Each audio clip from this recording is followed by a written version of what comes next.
We spend 6 months intensely hurting our bodies, damaging our bodies. What if we spent 1 month, even 1 week, intensely taking care of our bodies? I've seen so many different doctors, but none of them are giving me anything to resolve my issue. All they're doing is saying, you have a problem, you have a problem. We know you have a problem, you signed up for this. I don't think anyone really understands us like we do. That sense of brotherhood, that's what ends the day you're cut or the day you leave the league. It's like that door gets shut. Dealing with football players, I mean, they're usually 10 feet tall and bulletproof, and until they're in dire need of something, they're not willing to listen. I was one of those guys.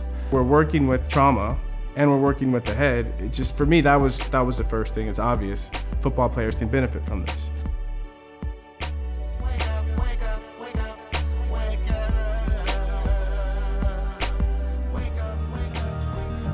I invited 4 retired football players, 5 if you include myself, for a week-long craniosacral therapy intensive. We've had these programs for many years, and there's a lot of former athletes that have gone through them and benefited, but they've all been kind of isolated in the sense that there's no universal recognition. And that's really what the key for me was for this week, was to be able to get the evidence-based study so that we could actually then show that yes, there is something here. So on Sunday, we said, okay, if they could come in a good half a day before the actual intensive, then we could start the gold standards, the taking of the tests, and getting that done so we can have everything in line for when I did the post-tests, so we can have a little double-blinded study there, and yet we know what's happening on the inside of that week. And we're going to do it again in a month. I know this work, especially when you get to the deeper aspects of it, can seem kind of voodoo-ish. And I had a little concern that the guys might have a reaction to it.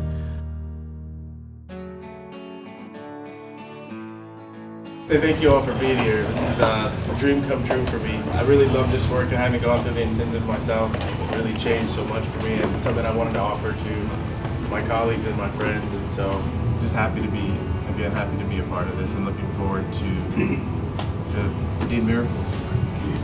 Been living this nightmare for 33 years. I was first injured with the 49ers back in '81. I had a number of concussions over the years. I write down everything in my life because I have a very major short-term memory issues. 30 some odd years of grand mal seizures. I offer myself as a lab rat to all of you. So, Because of injuries I've had and excess amount of certain proteins that build in your head, I become the lab rat, and I get invited to a lot of things. With all the studies I've done, everybody wants to do the studying. Nobody wants to fix it. So I'm just excited to be here, and like I said, I'll be your lab rat too. So, and thank you for the name tags, because memories suck. So, thank you. I walked away from the game in 1991 of my own recognizance because I realized that my body was no longer cooperating with what my mind was asking it to do. In the NFL, anger is an asset, right? You can act it out on the field, and not only do you not go to jail, but you're pretty well rewarded. Yet when we quit, then we have all this stuff, this way of being that we've fallen into or adopted, and it's now obsolete, and we don't know what to do with it. I want to do this because for the last couple of years, I've been watching this whole thing happen with the NFL where the head injuries, all that stuff is becoming more public. And when I went through it, I thought I was all alone.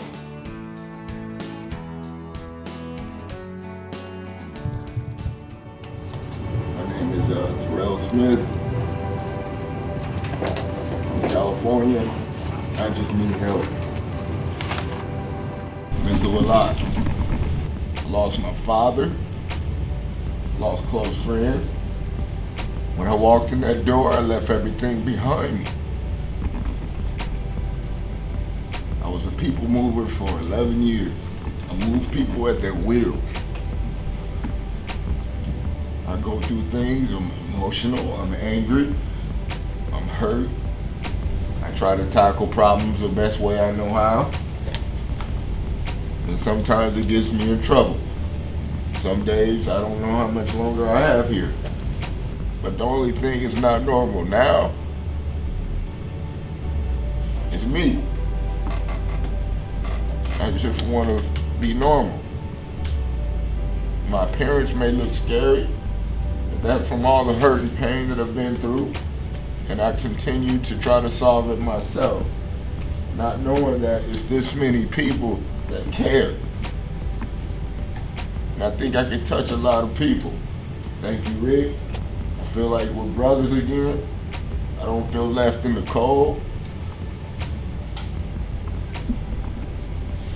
But with the help of you guys and all your years of experience, I hope you can help me become that man that my parents will be smiling down from heaven. That's pretty much it. God bless you all.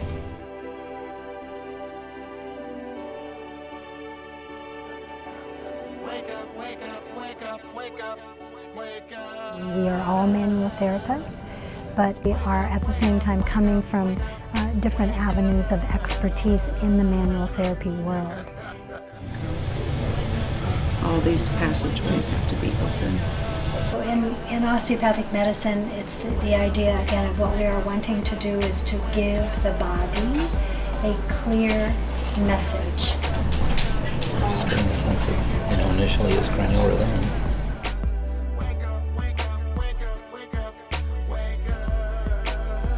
We're increasing circulation to the brain. And so we increase circulation, you increase the circulation of red blood cells. The red blood cells carry the oxygen to the brain, which allows the brain to heal itself. There's these lesions which occur in the brain from this trauma. If there's no circulation getting to them, well, there's not an ability to heal. The body can heal itself from any disease, and you just have to set up the right environment for the body to heal itself. And that's what craniosacral therapy does. Dr. Upledger will say, you go so far into the body and you will find a mind. If you go so far into the mind, you will find a body. He will stand up and say, look at me, where does my mind end and my body begin? Or my body end and my mind begin? When you look at an athlete, we talk about neuromuscular wisdom. You can see neuromuscular intelligence. They're brilliant at a neuromuscular level.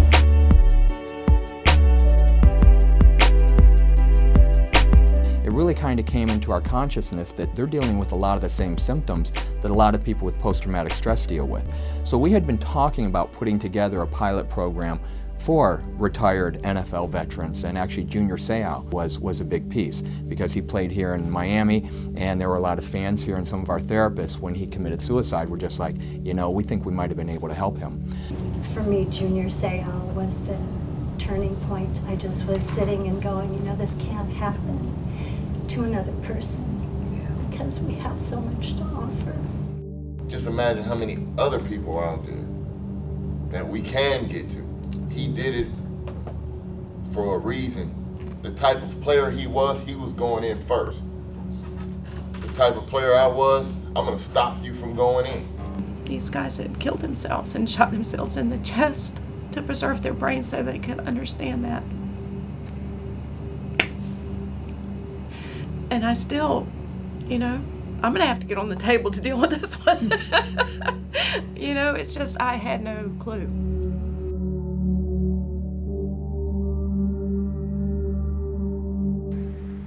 People outside the NFL, people that haven't played football, they have no idea what we've gone through and what we've done. And you can't really explain it to somebody. But you get together with guys that have been there with you, and it's like, oh yeah, we know what it was like, and we know what was difficult, what was great, where the pain is, and we can all really relate to that. And the culture of the game just ingrains in your brain that you don't complain about injuries. You suck it up. Real players don't bitch and moan, and guys carry that on when they're done. And it kills them. Their marriages fall apart. They lose their businesses. They lose their minds. And I'm with guys at different generations of playing in the NFL, and to know that they have mood issues, they have physical issues, they have, you know, financial issues, they have all different, they're humans. And to know that, you know, we're all in the same boat no matter what years we played. I mean, it's comforting. And you had how many years total? 11. Yeah, that's a lot of pounding. I thought concussions were a normal thing. And I really don't even like to call them concussion. I just say, hey man, I hit a guy so hard I reset my day. That's what I used to call it. I probably have 52 helmets at home. 52 are cracked. What we want to be able to do with the help of Ricky Williams is be able to have some inroads into the NFL so that maybe they will say, you know what, there is something here. Let's go ahead and help them further it and see where we can go with it. We've all been taken to a place where there's so much more ease than we had before we got here, so we know even if things do get difficult, it's like we can see the light. Just like I was telling my teammates and my other players that I spoke to in Orlando, Ricky's on some different stuff, but it's not the stuff you think. Without even thinking about it, you know, she asked me a couple days ago, how's your tinnitus? And I had to think, it's gone. But if I tell this to anybody other, you know, outside this car, you're going, you're crazy, which is a possibility there too. But they were working all over, really, a lot in my hips, leg area, and of course up through here. And then they wanted to check my gait. Apparently, it's changed a lot, and it sure feels different. My whole foot placement, knees, hips, the way I feel my body on the ground is very different. It feels like I'm in a different body. I'm an anti-energy, you know, and this has kind of changed my mind and my paradigm. So, you know, I was drinking like this just a couple of days ago, right? You couldn't raise my arm. And, you know, when we were out dancing last night, we were doing a little bit of this, you know. This is amazing too, you know. You know, with the cranial work, and it's kind of like they reintroduced one another. You know, like my brain met my heart met my body, and they all got along for about a week. So.